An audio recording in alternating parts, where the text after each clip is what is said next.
being able to telepathically communicate with galactic beings and flying missions and rescuing others and serving as a healer. Can you share a little about your journey and what inspired how to fly a spaceship?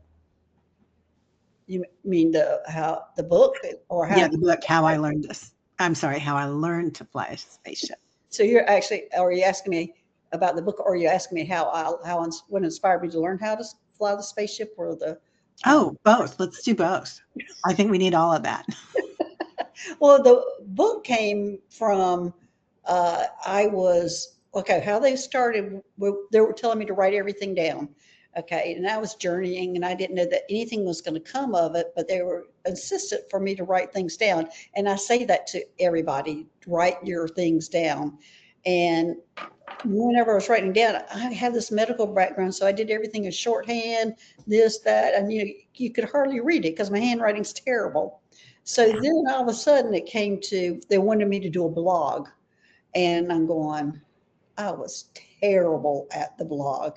So I compromised and said I would do a YouTube channel and just talk about it. I could talk about it, explain it much more than I could write it. But then it just kept going on where they wanted me to write a book, and they told me 4 books. I needed to write 4 books. And so that's how it began. In fact, in the very beginning, all I did was I wanted the information to give it to somebody and write it for me. Diana wrote my first copy of it. I kept going, I am not a writer. I am not a writer. I'm not a writer. I kept going over and over and again. So please, somebody, here's the information, write it for me. So Diana did it. Susie wrote it.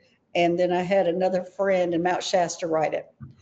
Then I realized, because none of them were sounding like me whenever people were writing, that I had to do it. It finally came to me having to do it because nobody has the information that I have, and I was going to have to put it on paper. I just went kicking and screaming. And still, even yesterday, I said, well, I'm not a writer, to my friend Meg. And she goes, yes, you are.